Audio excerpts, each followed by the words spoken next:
On today's episode of Noon, I'm excited to introduce you to my longtime friend Robin. Her journey spans diverse fields, from extensive travel across North America resulting in a captivating book, to her significant roles in the medical sector, transitioning now to the dynamic world of film production. Join us for an engaging conversation as Robin shares her unique experiences, insights from her time in healthcare, and the inspiring story behind her evolution into the film industry. Let's get started. All right, Robin, thank you so much for joining us on the Noon podcast today. Can you go ahead and give me an introduction of yourself? Sure. So my name is Robin Beal. I grew up in southeastern New Mexico, which is where I started in emergency services right after I graduated from high school. I spent 13 years in a variety of positions. I worked as an EMT basic, as a paramedic. I worked as a firefighter, as a dispatcher, and I've worked in a bunch of different places around the country, and then decided to go indoors for a while. So I went back to school and became a physician assistant, and worked for 7 years in cardiology and cardiothoracic surgery. And then got tired of all of it and walked away. And now I am an author of a book, and I work in film. I work as a film producer and writer for nonfiction documentaries. That's really, you've been all over the board. That is Sure, that's true. Yeah. Where to even start with that? No, that's really awesome. I think it's really cool, some of the opportunities that medicine gives us. Mm-hmm. And I'm just kind of assuming that you got that opportunity through the medical field. But I did read a little bit on your, when I was reading on your book a little bit, that you did some time in Alaska. That's right. Different jobs, both in the field and in the hospital, have given me opportunities to go some interesting places. I actually lived in New York City for a while and worked in one of the big hospitals there. I trained in Maine. I went to grad school in Maine. And as part of grad school, I got to go on rotations to different places. You go a different place every 6 weeks on your medical rotations. And so I set up 3 of those in Alaska. So I got to train in Alaska at the Native Medical Center there, which was amazing. It's the trauma center for the entire state of Alaska for anybody who's 1/16 or greater Indigenous. So they get folks from really everywhere, almost down to Seattle, all the way up to Barrow and out the Aleutian Islands, come to this one hospital in Anchorage. So instead of the golden hour there, they talk about the golden day, because it can take a whole day to get somebody to the hospital, you know. But because of that, you got to see amazing things and learn amazing things that you would never pick up in a regional hospital, you know, in the lower 48. I also had the opportunity to work in Greenland for a little while. I went as the set medic for a television show, a sort of docuality television show that was filming there. That was my first taste of television, actually. But I was the only medical provider for a cast and crew of 40 people living in 3-season tents out on an uninhabited island in the fjord system of Greenland. It was incredible. So, yeah, things like this can give you the opportunity to do some really exciting things and go exciting places if you look for those and if you make an excuse to go, you know? Sure. Yeah, you give yourself the time and the reason to go, and you can just jump on it. So Of all the things that you've done medical related, what's been your favorite position? Oh, gosh. That's hard to say. I mean, they all have different things that make them fun and great and interesting, and things that make them terrible. So, you know, it was very exciting to work in New York doing some of the, you know, most cutting edge cardiology care with some of the best doctors in the country. But it was also, you know, somewhat impersonal. I was one of 50 physician assistants who just worked in interventional cardiology, and we had 60 physicians that worked there. And so you didn't really get to know people as well as you do in a smaller community. I think if I had to look back at the most fun I've ever had, it would probably be my original days in southern New Mexico as a volunteer firefighter, EMT. I think I was an EMT first responder first, even before I was an EMT basic. You know, it sounds old to say, but it was like the good old days, you know. Yeah. Simple. Nobody had a cell phone. It was just, it was a time of camaraderie that I have yet to find since. Right. And that's something that I kind of talked about a little bit on the shows. I feel like that camaraderie has kind of been lost, right? Because we went from a very small community of EMS people to it's getting larger. People are getting pushed through a lot faster. They're holding more classes every year. So I think that camaraderie is just kind of, it's not as good as it used to be. Well, and it's different. I mean, one of the things that I talk about in my book, and that in the final epilogue, is that it's different for firefighters than it is for paramedics. It's different for paramedics than it is for cops. It's different for dispatchers than it is for cops, and it's worst for the tow truck drivers. So, for example, in a firehouse, you typically have a crew of 3 to 5 people that are assigned to a particular engine or ladder company. Sometimes you have a big house where you've got a couple of engines, an ambulance, a battalion chief, that kind of thing, where maybe there's, 12 or 15 people sitting down to dinner every night, and you've got 3 shifts of that larger crew. And when you have a stressful call or a bad call or something that has bothered you, you have all the other people in the truck. For dispatchers, it's kind of the same thing, depending on how big the dispatch center is. A lot of places have single dispatchers on at a time.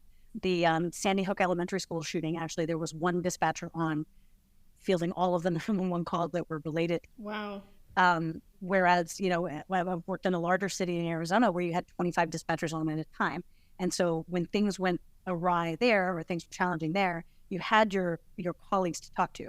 On the ambulance, it's a little bit less, you have less of a clan around you, less of a group around you, a tribe, because there's only 2 of you. And you may work with a different partner every time. You may have the same partner over and over. If you have a partner that you work well with and that you spend a lot of shifts with, you can have that kind of relationship with each other where you can debrief, you can talk about things, you can make things better, you can talk about what went wrong, what went right, that kind of thing, in addition to talking about everything else that's going on in your life. For police officers, they're very often alone.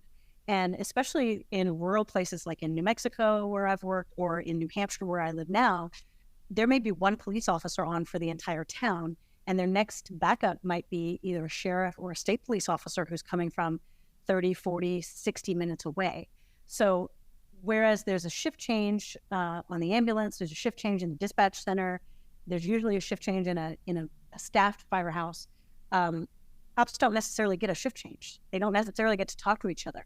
So one may go off duty by signing off on the radio as the other one comes on, and may take their cruiser home at night, and they don't have anybody to debrief with or talk about, the more tense parts of the day.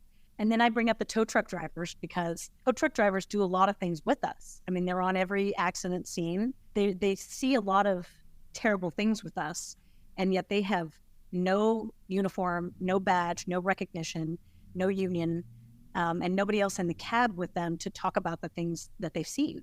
And if you think about the things that they're present for, if there's a big MVA and there has to be a death investigation, they have to sit there all night or all day until the ME comes and takes the body and things are resolved. So they sit there all night looking at the same stuff that we are, or that the cops are. It's not part of their training. It's not part of their compensation. There's no support system for them.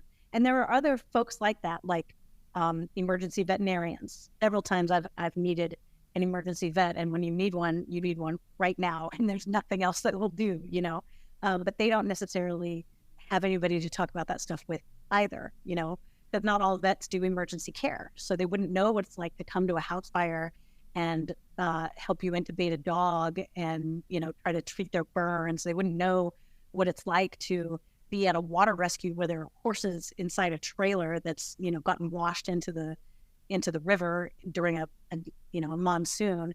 If you don't have that kind of background, you wouldn't know what anybody's talking about. And so I think what's important with what you're doing, and what's part of the reason why I wrote the book, is that when we get the most down or the most scared or the most despondent or desperate is when we feel like we're alone. And it's really easy to feel alone when you're the only one in the cruiser, you're the only one in the tow truck, or you come home alone at night and you're in your bed with only your thoughts in your head. So I think people being able to talk about the way they feel, having an outlet and having people who understand is crucial to survival. I agree 100%. And you brought up a really good point about, the tow truck drivers, because it's not even something that we think about, Right. I've talked about when we had COVID, the essential workers versus the non-essential workers. And I think it was a really big wake-up call to see how much fast food workers really are necessary, Grocery store right? workers, truck drivers, yeah. Yes, exactly. When we're afraid to go anywhere or talk to anybody, McDonald's is always open. Right. And in a lot of places, there were a lot of people, working for, rideshare companies or food delivery companies. And they're, some of the least protected, least well-paid, least recognized workers in the entire workforce in the United States. And they were, putting themselves at just as much risk as the people on the fire trucks and the ambulances. Yeah, if not more so, because now the demand is higher, right? We're not getting our shipments in, on the either side of the United States, and we're having to rely on those truck drivers that did stay and kept working. And I hope that it was as eye-opening for everybody as it was for me. I hope so too. Let's talk about your book a little bit. I see it in the background there. So this is called Price Per Barrel, The Human Cost of Extraction. And I started out without the intention to write a book. So I started writing informally probably 15 or 20 years ago, actually, while I was on the job, while I was on the fire department. And I'd be on shift or, working an overnight in the dispatch center or something, and would have a few moments to write. And I just started writing little vignettes, little thoughts that had been in my head about particular calls or people or whatever. And then it became sort of therapeutic for me. So I kept doing it. And after a while, I began to share some of my writing with other people, which I was really, really hesitant to do in the beginning, because I was like, this is my baby. What if they put me down for it, or they don't like it, or whatever? I'm still new in the fire department. Who am I to be writing a book, or to be writing anything? But what I realized when I started sharing it with close people was that they found it valuable. They found it useful because I was putting into words things that were in their own mind. Because we have universal experiences. Anybody who's put on that uniform and run code 3 down the street, we've all shared the same kinds of experiences. It's just that the weather is different wherever we're working. Everything else is pretty much the same, And so I was traveling. I was working as a physician assistant, and I'm addicted to road trips. I love a good road trip. I've driven across the continent, I think 15 times now. I've seen every state, every province in Canada. I love a good road trip. And so I was on a road trip in Canada, and I got snowed in Labrador and couldn't get the ferry back to where I was living. So I got snowed in and ended up having a few more days on the road than I had planned. And I caught a radio broadcast on Canadian broadcasting that was about this iron mining town in the very, very northern part of Quebec. And I was so curious about it because it wasn't on the road system. You had to fly in and fly out. And it's been there since 1969 or so. And I was so curious about, do they have a hospital there? Do they have a fire department? Do people have babies there? Do people have heart attacks there? And they didn't talk about any of that in this program. It was more about the boom and bust of iron and the changing population in this boom town. And so I thought, I'm going to go find out. I want to find out what it's like there from the perspective of a first responder. And so 5 short years later, I was able to start a road trip around the country that was the writing of this book. And I actually didn't get up to that part of Quebec like I had planned. And you have to read chapter 2 to find out why. But I started with the idea of writing a series of journal articles for GEMS or Firehouse or something like that. And then the more places I went, the more people I talked to, the bigger the story became. And the more I was like, wow, there's really, there's a lot to be said here. And I think that this could turn into a book. And it's both a memoir and travelogue, but it's also a nonfiction look at boom towns in North America. But the trip itself, the 6 months I spent living in my truck, driving 26,000 miles around the country, also became a great story in and of itself. What a cool experience. 6 months living in your truck. How was that? At times it was really wonderful, and at times it was really awful. It depended on how much money I had. Yeah. So I couldn't take a leave of absence for that long. So I had left my job, and I had, saved up money. I had done a little crowdfunding campaign, things like that. And basically I cashed in my retirement, which looking back on, I'm not sure I would do again, but I'm also not sure I wouldn't, because I wouldn't change having that experience for the world. And it started off, other than the hitch of not being able to get into Canada, it started off well. I left on Thanksgiving Day from the state of Maine, headed west roughly toward North Dakota and Seattle. And just the process of driving across the northernmost part of the United States in the winter was extremely challenging. And other parts of it were great. Once I got to, Washington State and Oregon, after having been in 40 below temperatures and blizzards in the Dakotas, it was like, oh my gosh, it feels like summer out here, and I got to catch up with friends. I got to meet some incredible first responders, incredible people in uniform all over the country. So were you driving and stopping like at random departments and just introducing yourself, or how were you going about doing that? That's a great question. So some of it I had planned. I had certain places that I wanted to go, but I also knew that that my greatest asset is being able to talk to anybody. Like I can walk in anywhere and start talking to somebody, and it doesn't bother me. Other people, are hesitant to approach officials or approach strangers, something like that. So I had a rough idea where I was going, but then I really let the conversations with other people. Maybe it was a random person at a restaurant where I was having dinner that had an idea about where I could go, or it might be someone from one department, pulled in somebody from another department, or, sent a recommendation ahead, for the next, 200 miles ahead of where I was going, that kind of thing. But basically I used the universal currency, and anytime I walked into a firehouse or an ambulance bay, I brought ice cream. That is the universal currency. Always opens doors. It works in Canada as well as it works in the United States. That's so funny. That sounds like it was so much fun. I bet you just had a blast. And you probably met some crazy characters. I did. And there were some really unexpected things. Like I went to Punxsutawney, Pennsylvania, which is where Punxsutawney Phil lives. Mm-hmm. That's the groundhog they hold up on Groundhog Day. And it's a tiny little town. At the time, it was a population of 4,000 people, but more than 40,000 people come into town for that weekend. So they have to bring in the National Guard, they bring in helicopters, ambulances, and state cops and people from all over the place to try and keep things safe. And what I didn't realize is that there are more than one Punxsutawney Phil. There's like 6 Punxsutawney's Phil, and they're all groundhogs that live in the library of the town. The town hall, the library. So the center, it's tiny. The center of town has the town hall, the police station, the fire station, the ambulance bay, and the library. And in the children's section of the library, there's a big, little zoo enclosure, and there's 6 different groundhogs in there. And they take 2 of them up to Gobbler's Knob, which is where they do the ceremony. They take 2 of them on the day of in case one of them dies on the way up there. Redundancy, they've got a backup. A backup. Yeah, exactly. So, I found out weird things like that. Who would have ever known? That is probably the best thing I've ever heard. Well, here's one to top that. I went to Johnson Space Center, and I spoke with the physicians that care for the astronauts and care for their families as well. And I got to go into mission control and all of that. It was incredible. And the plan was for me to be able to talk to some of the astronauts that were on the space station at the time, but they were sleeping at the time. So it was daytime at the Space Center outside of Houston, but they have, because the space station circles the Earth every hour and a half, every 90 minutes. So the sun is either coming up or going down every 45 minutes. That's nuts. Yeah. So they have specific hours during which they sleep.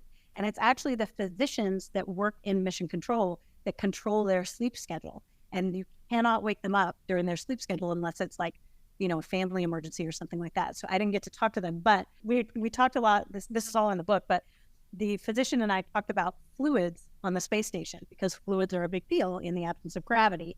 And so I asked about women astronauts and what they do with menstruation and things like that, Sure. Because there's fluid that you got to deal with, right? Yes. And it turns out most women elect to go on a continuous hormone therapy so that they don't menstruate while they were up there. But then, we had already covered all of this very personal ground about urine and feces and menstrual fluid in space. And so I said, without even thinking about it, standing in mission control, I said, what happens if an astronaut ejaculates on the space station? And it was out of my mouth before I even knew what I was asking. And the physician just looked at me and said, I don't know, and I don't want to know. Yeah, I mean, you can't lie. You know that they've gone up there and tried it. Oh, of course somebody's tried it. They just never talk about yes. It's they're men. I mean, come on. Were you I could be so wrong on this, but talking about that, were you the one that told me the story about the guy that had passed away during coitus? On Viagra and ejaculated, we defibrillated him.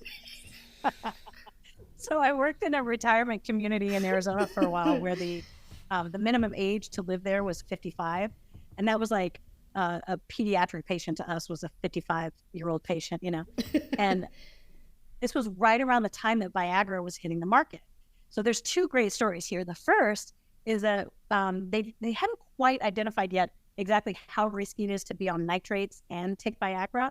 So we had a lot of Viagra codes in that time, either because people dropped their blood pressure because they were already on nitrates, especially long-acting nitrates, or because they had, you know, cardiac arrhythmias or had MIs because they had not had sex in years and years and were not fit for it, you know.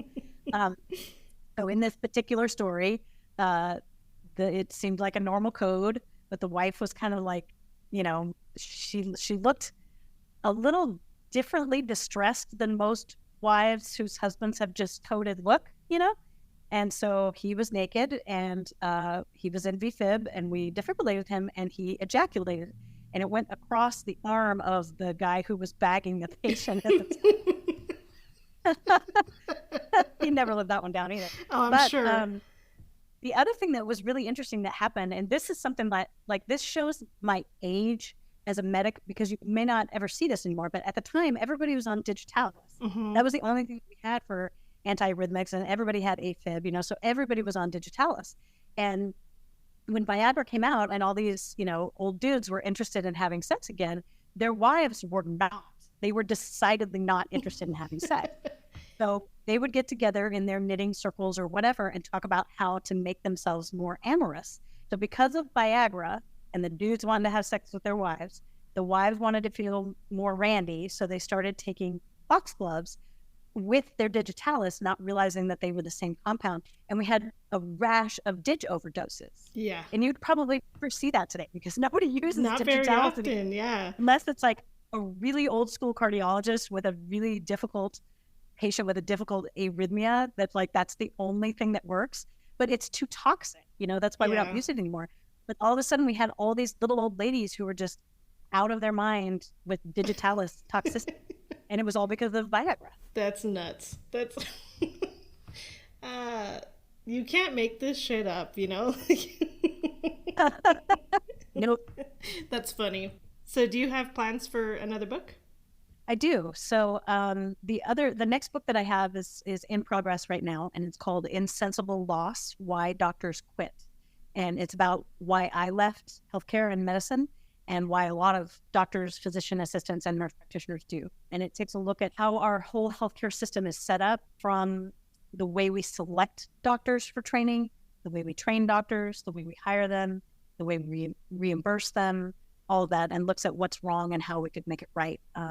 There's a huge, even before the pandemic, burnout among healthcare providers in the hospital, just like folks in the field, was skyrocketing. And I think what hurts physicians and PAs and NPs significantly is that you're not allowed to doctor anymore. You know, everything is tied to the electronic medical record. Everything is decided by the third-party payers, things like that. You don't have the permission to get to know your patient and have an earnest conversation with them about what you think is best and what is right, without worrying about ordering the right tests that our litigious society has told us that we need to order. And so much of your day now is spent not actually doing medicine, not actually seeing patients, but documenting. And it's the same for EMS too. I mean, the call may take 20 minutes, but the paperwork might take it out, you know, depending on the type of call. And that doesn't get any better when you go into the hospital. It gets worse. So even before the pandemic, people were really demoralized by what it means to practice medicine anymore. And the pandemic has only made that worse. There's a shortage of people because some people died. Some people got sick and could never return. Some people gave everything that they could possibly give in the first couple of years, and their well is empty, and so they're gone. People are moving from bedside medicine into academia, into leadership, going to work for drug companies and device manufacturers, going to work for what I consider the devil, which is the insurance companies. So this book looks at all the reasons why doctors quit, what they do after, and how we could change things to retain more providers. Okay, that's going to be a really interesting perspective. So do you mind sharing why you ultimately left? Well, I mean, there's two different times in my life that I've switched careers. One was going from working in the field, having been a paramedic, having been a dispatcher, having been a firefighter, to working in the hospital. Going back to school, getting my pre-med courses done, getting my master's degree, and going to work as a physician assistant. This is in the book too, but we've all seen people in our careers who stay too long in whatever job it is. They either don't promote and they sort of just become apathetic about everything. They don't go from being an EMT basic to being an EMT paramedic, and so they don't get that intellectual stimulus and that added level of responsibility and that bigger toolbox, so the job gets boring for them. We've all seen nurses who've stayed too long in the ER and should have gone somewhere else. We've all seen medical assistants who stayed in pediatrics for too long and should have gone somewhere else, And the beauty of being a paramedic, of being a nurse, or being a physician assistant is that you can go different places. There's lots of different things you can do as a paramedic. You can fly. You can work in a hospital ER. You can work on a cruise ship. You can work in the Yukon in the summertime. You can work in Yellowstone. There's different things that you can do. Being a nurse, you can go from the ER to the OR. You can go from, geriatrics to pediatrics. You can do home nursing. There's all sorts of different things that you can do. Being a physician assistant is the same kind of thing in that it's a generalist education. So you can work in cardiology like I did, or you can work in orthopedics, or you can work in OBGYN, God forbid. Bless the people who do OBGYN. I have no business doing it. I like to work for you guys. But you can move around. It's harder for nurse practitioners to do that because you follow a certain track that's typically sort of divided between adult and pediatric medicine. And it's almost impossible for doctors to change their career path once they're in it, especially if they've gone as far as a fellowship. It's almost impossible for them to do something else without having to go back through another residency and fellowship. And by that time, you're already 45 years old and $500,000 in debt. Who wants to do that? So the two times that I've left, I left field medicine. I had promised a chief of mine when I left that when I stopped wanting to get out of the truck on calls, I would do something else. So I was working in a place where we had a lot of staff. We had, it was a big system. There were lots of units available all the time. And all of our trucks had either 4 or 5 people on them. And there was one particular engineer who was a basic. He never, went on to get a paramedic or an intermediate. And he, especially at night, he would not get out of the truck. He would just sit in the truck while the rest of us ran the call. And I found that really abhorrent because that's not at all what you signed up for. It's not what you've promised the public you're going to do. That's not what you're getting paid for. And so when I left that department, I had a conversation with the chief and said, on the day that I don't want to get out of the truck anymore because I'm so tired of it, I'll leave. I'll go do something else. And it finally got to that point. And I was actually working in rural New Hampshire as a paramedic in a pretty rural place that also had a pretty high volume of calls and a lot of trauma. There was a big interstate that ran through there and a large moose population and things like that. And it was an early morning. We had just come on shift and got dispatched to a motor vehicle accident during a blizzard. And it was basically on a mountain slope. And there was a car off to the side. I was in the car with the patient. My partner was trying to get the gurney and a backboard and try to figure out how the two of us were going to get him out of the car alone because all the units were dispatched to other things. So we had no scene safety. We didn't have a police officer there. We didn't have a fire truck to block the scene. Jeez. And we're on this mountain slope and a semi-truck, fully loaded semi-truck, lost control coming down the hill and was headed right for us. And I was there with the patient and I was looking at the truck and I saw it was close enough for me to read the words Freightliner across the front. And I was like, okay, this is it. This is the day that I'm going to die. It's going to happen right here. And he was able to regain control and swerve just before he hit us. And it sprayed us with, snow and road grime and everything else. And I was like, okay, that's it. This is the day. This is the day that I'm going to go do something else, The second time that I made a transition, when I left medicine altogether, was much harder. I struggled for a long time to find a job as a PA that I could tolerate. I moved a bunch of times. I worked in a bunch of different hospitals, different clinics, different kinds of PA work, and could never find anything that didn't just absolutely drive me crazy. And so finally, I was really struggling in the last job that I had, and I asked for help from the administration and all sorts of things, and it just became clear that it was never going to get better. And so I did the one thing that I've never done before, which was quit without notice. So I came in on a Friday afternoon, and I dropped off my letter of resignation, effective immediately, and went to the barbershop, grabbed a cigar out of the humidor that they had, and sat down in my barber's chair and said, "Shave it off." And I shaved my head completely, and bought a bottle of champagne, took my cigar home, and sat on the porch and just cried and cried and cried and cried. And I got a call from the CEO a little while later, the CEO of the hospital, and he told me that he was going to keep my letter of resignation in his desk over the weekend, and that he wanted to see me on Monday in the afternoon, and if I still wanted to resign, he would honor that, and if I didn't want to resign, he would tear it up and hand it back to me like it never happened. And so Monday morning, I walked in a dress and high heels and makeup with a completely bald head. And he looked at me and said, "Well, I guess you're not coming back."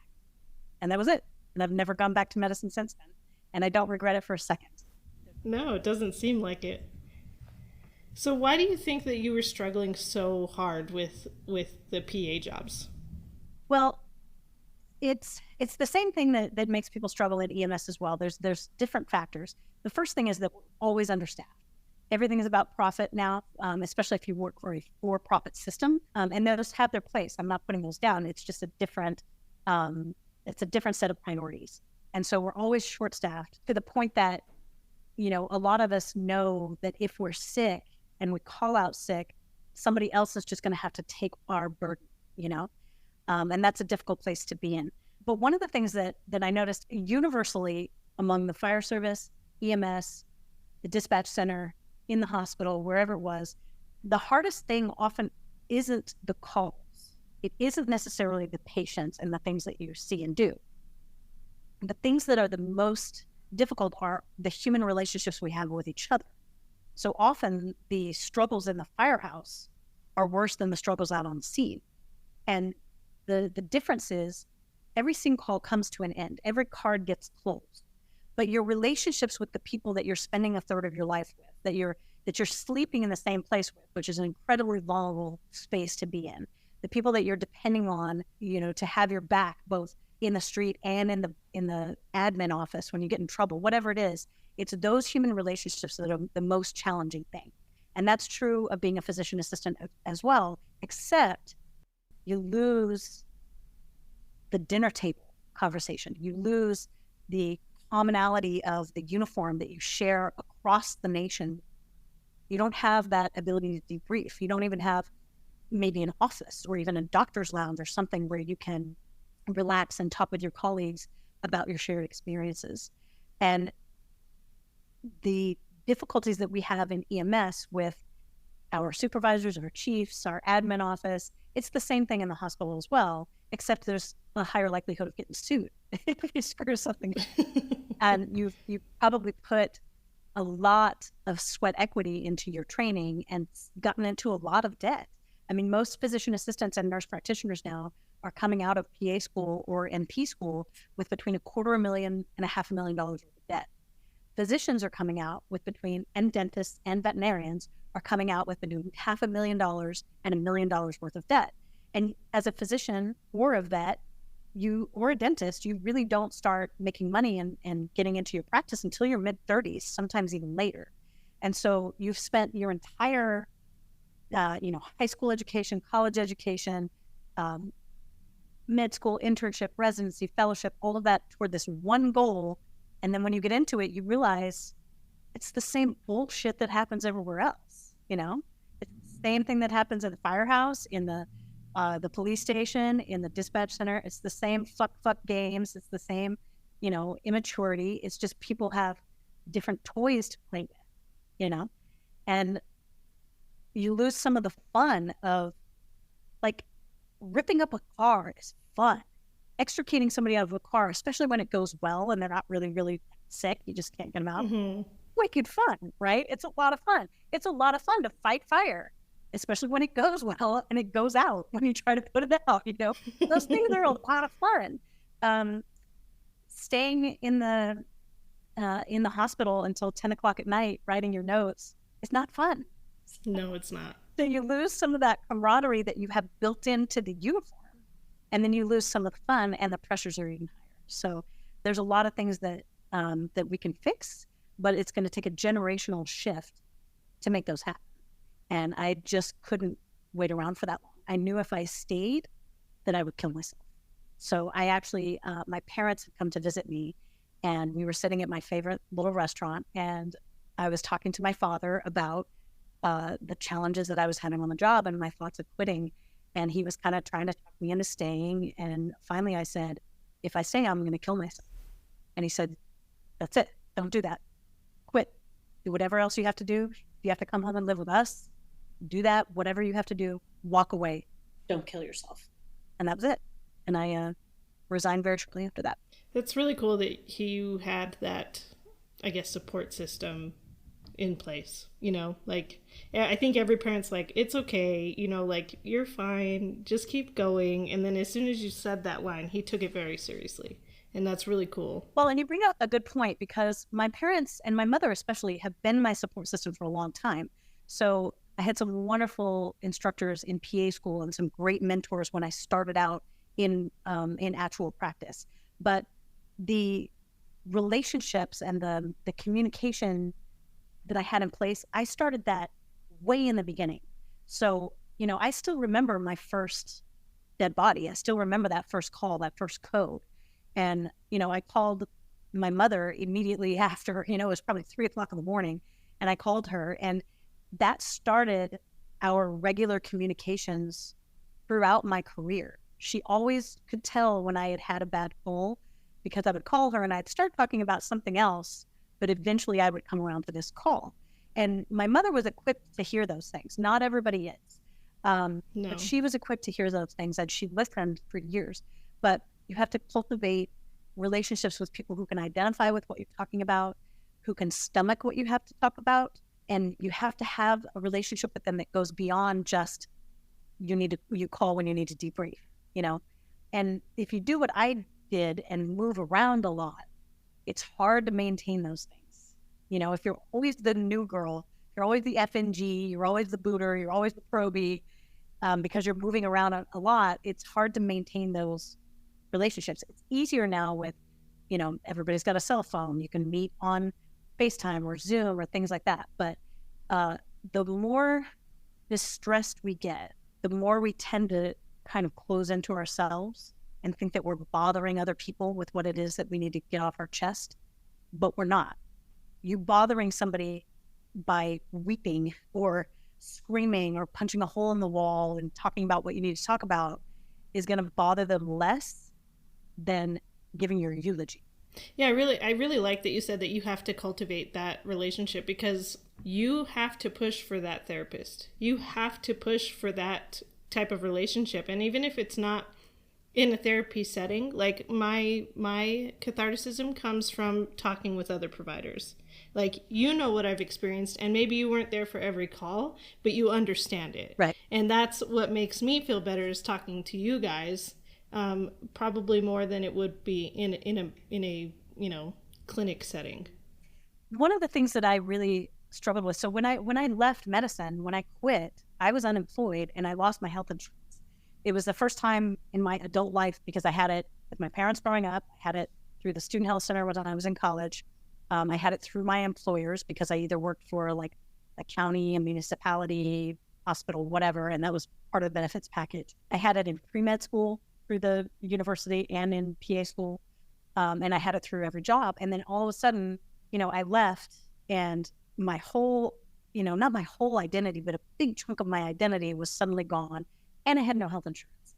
So I was in pretty significant distress, and I couldn't get in to see a therapist for years. I tried and tried and tried, and I'm sophisticated in the system, and I still couldn't get help. So what I put at the end of my next book, what will be the epilogue of the next book, is some ideas for how to try and get in, try to get help.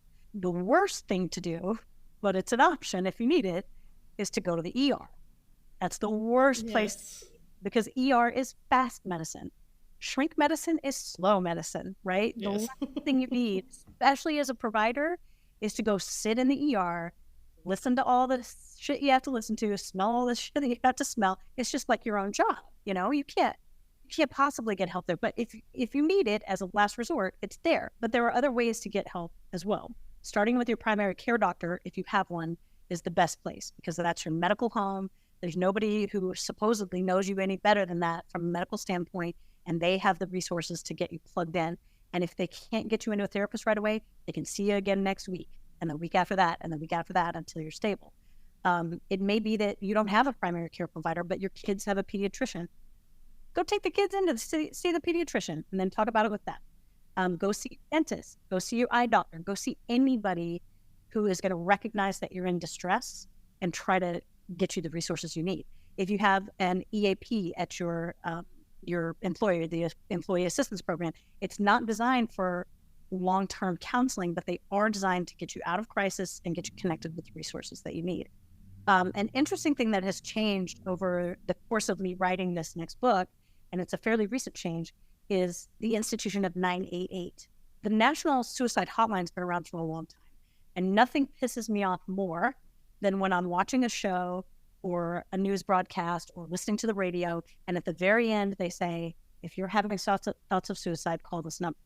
It's like, to me, it's the equivalent of somebody saying, thank you for your service. It just feels like lip service. It doesn't mean anything. I had called it previously years ago and had a disastrous experience. It didn't help me at all. And so now my opinion has changed, because the new 988 that's been rolled out, first of all, is easy to remember. Second of all, it's better funded and people have better training. And so the experience that you get now when you call somebody is completely different than it was 5 and 10 years ago. And sometimes all we need is someone to just talk us down a little bit. We don't need them to fix 100% of what's, upsetting us that night or that morning. We need them to get us 3% down, or 5% down. And sometimes that's all it takes. And then you can live to see another morning and figure shit out the next day. Another piece of advice that my sister actually gave me is, if you're going to kill yourself in the morning. She doesn't want me to kill myself, but it's true. If you think about when you feel you're most distressed, it's probably at the end of a long day, either that you were working or that you were alone. You might be tired, you might be hungry, you might have had some alcohol, or you might have smoked some pot, whatever it is, and you're probably alone. It's probably nighttime. You probably feel like you can't call anybody because you're going to wake them up. So that's when people tend to get in their darkest frame of mind, is overnight. So if you feel that way, take my sister's advice and fight in the morning. Don't kill yourself at night. Because if you can get yourself to go to sleep, sometimes you wake up in the light of day and things are just incrementally better. Yeah, that's good advice. I've not heard that one. Through the various channels of people that I've interviewed on this podcast, I've gotten a list of other resources for people where they can contact, and you don't have to have insurance, and if you don't, they will work with you and try and get you into some free healthcare if it's an option, which is really good. And I just keep adding to the list. I keep taking, if you have suggestions, we're open to taking them. I want to make that list as big as possible for people. And you can tell that it's working, because when I look at the insights on my website, people are clicking the links. Yeah, it's really hard to navigate that, especially if you're in distress. I mean, I finally got on, I was indigent enough that I got on Medicaid, but there are a lot of shrinks that won't take Medicaid. So it was, people that'll do a cash pay program and things like that, but I couldn't afford it. And what was really frustrating was that a lot of the insurance rules and things like that are outdated, and providers that used to accept a certain kind of insurance don't anymore. Nobody ever updates it. So having to do the legwork to figure out who you're going to be able to see can feel completely overwhelming when you're already overwhelmed. But like you said, any resource that you can grab. Maybe it's something from your podcast, a link that you've posted. Maybe it's something that you see tacked up on a telephone pole somewhere. Yeah. Maybe it's going into your primary care provider's office and just saying, I need help. You gotta help me do it. I can't do it myself. I agree 100%. So do you have any out of whack calls that you wouldn't believe it if you weren't there? God, so many. Yeah.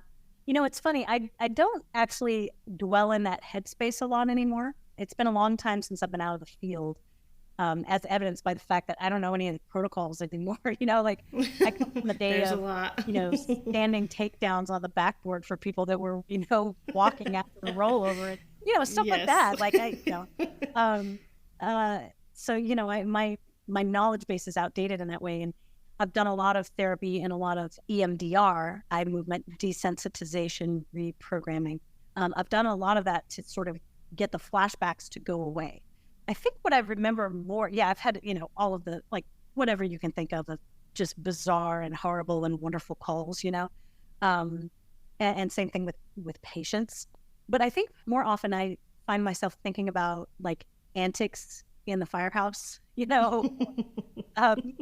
good spirited stuff.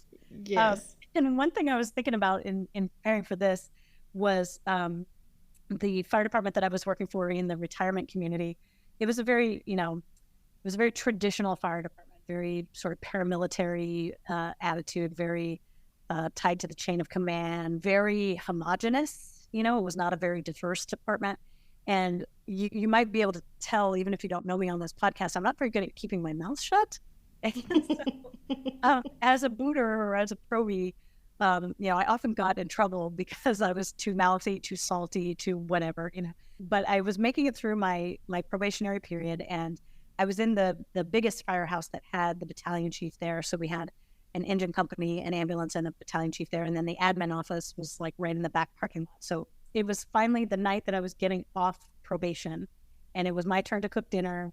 In fact, I think I cooked dinner every shift for my entire probationary year, but it was my last day of probation, and I'd gotten to know the battalion chief pretty well, who was this short, wiry, old Italian guy who was like no nonsense, had a stare that would just make you wither, but I'd gotten to know him a little bit. And so we finished dinner, and I think earlier in the day, somebody had dared me to start a food fight now that I was off probation. And so at the end of dinner, I was sitting next to the battalion chief, and we had Mexican food. So we had big pots of rice, big pots of beans, everything. And so somebody was like, okay, you're on probation, go for it. And so I picked up like a ladle of rice or something, and I looked at the battalion chief, and he was like, don't do it. And so he picked up a ladle of beans, of refried beans. And he was like, don't do it. And I just went and threw the rice at him. And so then the melee ensued, and the food fight started at that point. Everybody was throwing food around, but he threw the giant ladle full of refried beans at my face. And I was standing next to the wall, and it splattered around my face. And when I moved away, it was like a shadow. It was like an outline of my face in refried beans on the wall. It was the funniest thing. And then we just had this huge food fight. And of course, right after that, got toned out on call, So of course. Refried beans in their hair, and lettuce and tomatoes and onions everywhere. But it was such a fun moment because, I had worked so hard in that probationary year to fit in, to do all the right shit, to learn everything you got to learn, to follow all the rules. Sometimes I wasn't very good at that. But then to just like, okay, you're in now, That's funny. And, in talking, like, 'cause you and I worked a long time ago, and I don't want to be biased, but that probably was one of the best fire departments I've ever come across. But probably one of my favorite stories was when Eric, who's like 6'5", Yep. skinny as a beanpole, and this was back before like you had to separate male and female rooms, right? So we all slept in the same bunker room, and Eric would so there were like 3 sets of bunk beds, and Eric would climb up underneath the bottom of the top bunk and hold himself there until Jimmy crawled into bed. Spider-Man. Yes, and then Jimmy would crawl into bed, and they would turn the lights off, and Eric would lower himself down and whisper, "Jimmy," and just scare the shit out of him. Yes, that particular, the second name you mentioned there, he and I got in trouble together a lot. I mean, it was all good-natured stuff, but he and I got in trouble together a lot. Another call that I was thinking about, this is Jimmy again, too. He started maybe 4 or 5 years before I did, so he'd been on for a minute, but he remembers his first call was a trouble breathing call, and it was actually a dog having trouble breathing. It wasn't even a human having trouble breathing. And he got into the back of the fire truck and fully bunkered out, put his face mask on, and was actually breathing air. And the chief got in and was like, "What the hell are you doing? It's a trouble breathing call." And he was fully packed out. It reminds me of, there was another call that I ran when I was fairly new. And this was back in the day that, we were all volunteers at the time. And so you might respond in your POV, you might go to the station and pick up a truck, whatever it was. And sometimes in the middle of the day, there weren't a lot of people to respond to calls, but I was in college at the time, so I could usually leave class and respond.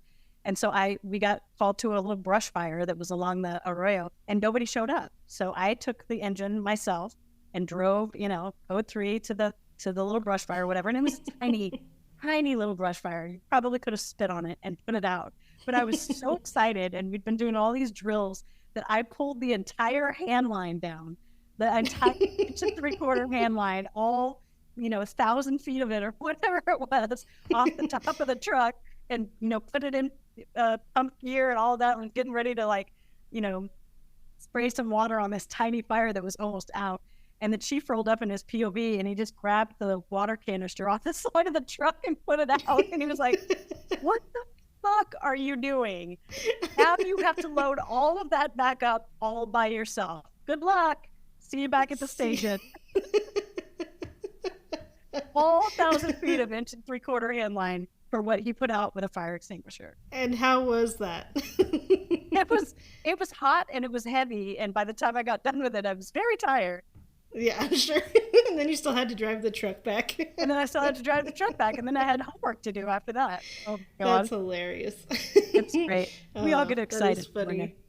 We do get very excited. It's such a great time. So I was going to tell you too, and I don't remember if you were there. One of the very first crazy calls that I had when I was at the fire department was actually a small plane crash. Oh. And it was in the cornfield. The guy, he had built it.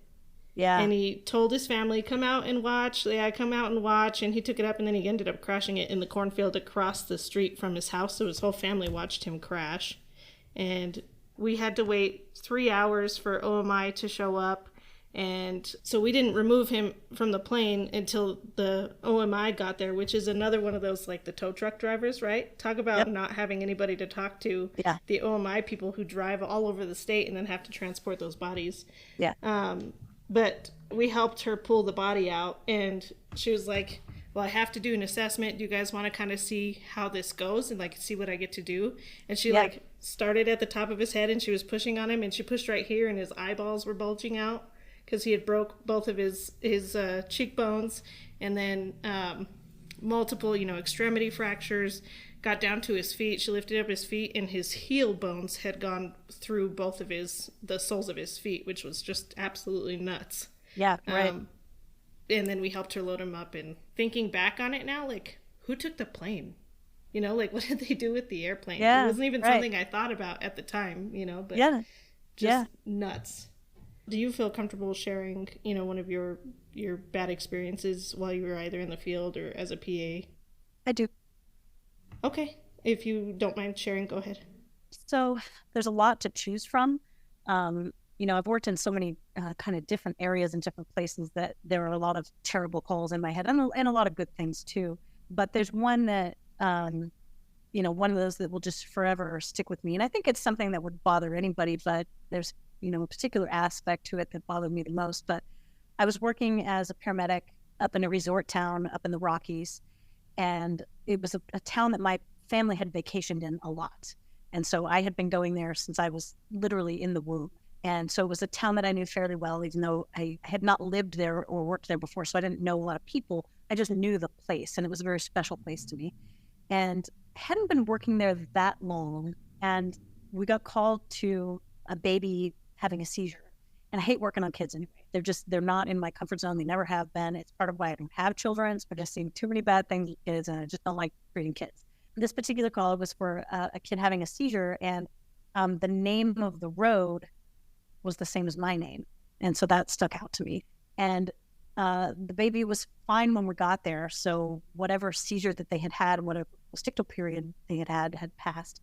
But we took him to the hospital, and, whatever little workup they did in the ER, the kid was fine. So it was like, well, did they really have a seizure or not? There's a caregiver caring for it. It wasn't the parent. So maybe it wasn't a seizure. So they discharged the kid. And then a few hours later, we called back to the same address. And of course it sticks out in my head because it's, again, my name on the street. And so we go there again. And this time the kid is fully seizing.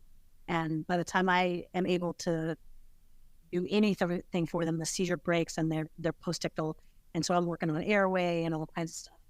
And we were very close to the hospital. So it was kind of a scoop and go situation, and it's just me and my partner. There was no time for the fire department or police officer or anybody else to get there, And so we go into the ER, and this time, they know that they're going to have to keep the kid, and they get a line started, and they're giving them anti-seizure medications and stuff like that. And I'm still at the hospital doing paperwork and whatever in the ER, and it's probably been an hour or so. And then I hear the mother screaming. And so everybody goes back. It's a tiny little ER in a community, a critical access hospital. So everybody goes running back into this ER bay, and the kid is seizing again. And so it turns out that the caregiver had probably shaken the baby. So it was a shaken baby syndrome kind of thing. And so they wanted to take the baby to a bigger facility. So I was encouraging them to fly the kid. It was a 3-hour, at least 3-hour on a good day in the daylight trip. It was coming into dusk, the round trip for us to make that journey was almost 8 hours by the time you drove up, dropped off the patient, give report, finish your paperwork, and come home. So I was encouraging them to fly the patient. And they didn't do a lot of that in this particular community. So eventually I convinced the hospital to fly the patient, and they were doing so by fixed wing. So we took the patient. This is now my 4th encounter with the patient during the day. We take the patient and the mother to the airport, which is, 15, 20 minutes north of town. So our aircraft arrives from a different base that was down the mountain. The pilot, it turns out, lived in this little mountain community. So he called his wife and said, hey, I'm coming to pick up a patient. Why don't you come say hi? So she came out. So, they shut down. We pull up next to the aircraft. The pilot goes over and talks to his wife by the hangar. And there were a nurse and a paramedic on board. And the paramedic took the mother and got her onto the aircraft and got her belted in and was kind of explaining to her what things were going to look like and things like that. And the nurse stayed in the ambulance with me and took report. And I had never met this guy before, but he instantly struck me as an amazing human being. And when I had opened the back door of the ambulance, I shook hands with all 3 people. I shook hands with the pilot, shook hands with the paramedic, and I shook hands with the nurse. The nurse and I sat on the bench together talking about this patient who was by this point intubated and paralyzed and all of that, and we talked for a while. And, we get the patient into the plane. The nurse gets back up in the plane. I shake his hand again, and just like, thank you for being here. And, especially because this stuff makes me really uncomfortable. So I'm glad you guys are here. And then the pilot says, kisses his wife goodbye, that kind of thing. My partner had already moved the ambulance back out of the way of where the aircraft was. And I was standing on the tarmac, just me and the pilot. He was standing at the foot of the stairs, and he looked at me and he said, it's a great night for flying. And he shut the door. My partner and I drove back to our base, and this was the kind of thing that I was on call from home. So we drove back to the base, got the rig back in service, and then I went home. And a couple of hours later, I got a call from my supervisor asking if they knew which hospital they were going to. He said, your plane never arrived. Are you sure that they were going to the right hospital? Are you sure they were going to this airport? And I was like, yeah, of course I'm sure. It was all over the paperwork. We talked about it. Of course they knew where they were going. And it turns out that right after they took off, They crashed about 5 miles east of the airport in what's called Devil's Canyon, which is extremely rough terrain. But we didn't know that until the next morning. So all we knew was that they never arrived. And of course, everybody then in the whole region became part of the search party. Every helicopter that was around, from state police to medical helicopters, everybody was up. Every unit on the ground was out. We were all searching, and finally somebody spotted the crash site. And one of our supervisors was able to take a 4-wheel drive vehicle up into this very, very steep, very rugged canyon. And then he had to walk probably the last 500 yards, just basically following the smell of aviation fuel and burnt vegetation, and finally came upon it. And he just, on the radio, basically told us every time he encountered one of the 5 people, the pilot, the nurse, the paramedic, the mother, and the baby were all dead. And it was devastating for all of us. It was especially devastating for me because I had been the one to push to fly with patient, but what I took from that was that every encounter that we have can be impactful. And what I remember is sitting with that nurse in the back of the ambulance, just having this easy handoff and shaking his hand. And from that moment forward, every patient I encountered, every cop on a scene, every, EMT in the back of an ambulance that I, got on as the intercept medic, whatever, I always shook hands. Every single time, every single patient. And if I hadn't, with that nurse and that pilot and that paramedic, it would have been the last time I saw them. And all I would think was, I should have shaken their hand. Wow. That's a tough one. And I'm glad that you've been able to take something so positive out of that traumatic event, and working on the flight side now, you never know. So did they not realize that the plane had gone down prior to the morning? Like you're saying the supervisor didn't call you. This was right at the beginning of flight follow. And so there really wasn't a sophisticated flight follow at the time.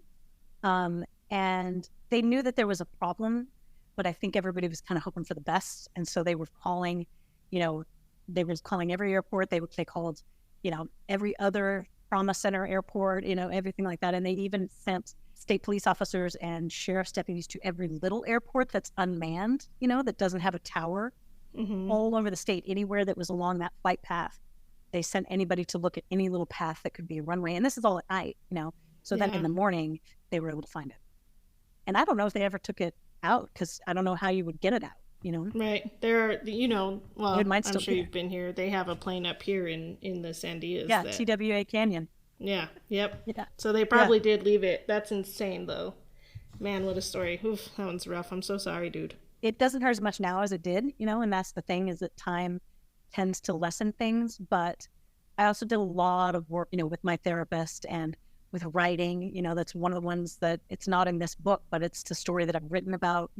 For a long time, I kept the newspaper clippings about it because it was in the news for a long time after that. And then I, eventually got to the point where I could get rid of those, Yeah, we like to torture ourselves, We do, yeah. We like to go down those, those rabbit holes and sort of pull out, even metaphorically, all the newspaper clippings of the things that you've seen. But it's okay to do that every once in a while, but you have to have a way to get yourself out of that.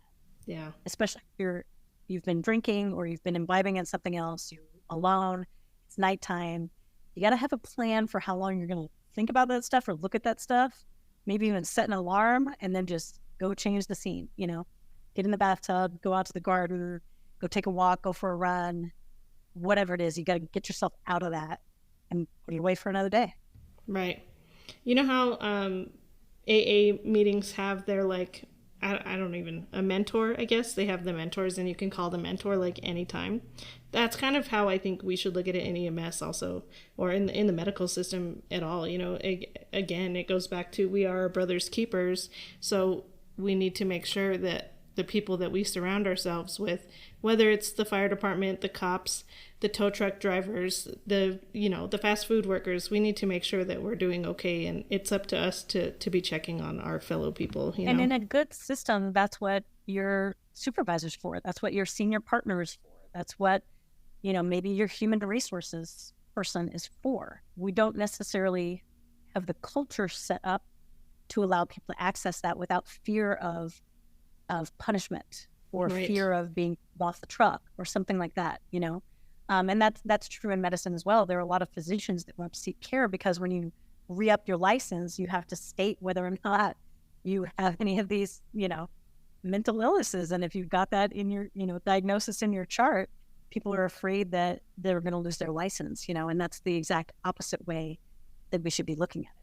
We all have terrible ways to deal with things like binge eating, binge drinking, being violent, driving too fast, shooting your guns up into the air, whatever it is. We all have ways of dealing with stuff that are not healthy. The trick is trying to establish habits early that are healthy and maintain them throughout your career. And if you've forgotten what you used to do in the beginning, go back and do it again. You know, if you used to take a walk, or you like to take dance classes, or you like to study martial arts, or you like to play music, and you find yourself not picking up your guitar, not going to the dance studio, whatever it is, you got to try and go back and get those things again, you know, and pull yourself out of that rut. That's the only way to do it, is to rely on the good practices that you started in the beginning and the people that you've cultivated the relationships with around you. Yes. Well, Robin, amazing conversation. I was looking forward to talking to you because I hadn't talked to you in so long. So you've blown it out of the park today. Thank you so much for joining us. This has been a lot of fun, and I have a lot of respect for what you're doing. I have a lot of respect for the people that are tuning in and the people that are contributing. The discussions that are happening are beautiful and supportive and frank, you know, and we need that. So there should be more Samantha Brawleys in the world. Thanks. Well, I appreciate it. And I look forward to A, getting your first book, and B, reading your second book. If anybody wants the book, you can get it from North Dakota State University Press, which is the publisher. You can just go on ndsupress.org and look at their sales page, and you can find it there. You can buy it on Amazon if you want to give Jeff Bezos your money, or on my Robin Beal author Facebook page. You can Venmo me, and I can send you an autographed copy if people just give me their address. I add a little bit of extra money on there for shipping, but I'd love for folks to read it. And I hope that people find it familiar. They'll find it dark and heavy, but I hope in the end they find it reassuring and uplifting. Awesome. Send me that information and I'll throw it up on my webpage so that people can have a good access. Sounds great. Thank you Robin, so much. Thank you so much. Yes, take care. Bye. Thank you for listening. Before we wrap up, we have a few important announcements to share with you. Firstly, we're excited to announce the launch of our brand new 911 Nonsense Facebook group page. It's a community where everyone can go to connect, share ideas, discuss topics from the show, and get all of the most recent updates about the podcast. We'd love to have you join us and be part of the conversation. Next, we want to ask you to rate and review our podcast on your preferred platform. Your feedback means the world to us and helps us reach a wider audience. By rating and reviewing the show, you'll be supporting us in a big way and helping others discover 911 Nonsense. If you enjoy what we do and would like to support the podcast even further, we have a few options available. You can visit samspursuit.com to find the links to our 911 Nonsense merch page and our recently released Noon gear page. Every contribution, no matter the size, goes a long way in helping us continue to better the podcast. We know that not everyone is comfortable being on the podcast, but we still want to hear your stories and experiences. If you have a compelling story and would like to share it to be read by me in a future episode, please reach out to us via email at 911nonsense@gmail.com or through our website's contact section. If you choose to be anonymous, we'll make sure to respect your privacy while sharing your story in a way that resonates with our audience. Thank you again for tuning in. We truly appreciate your support and look forward to bringing you more engaging content in the future. See you next week.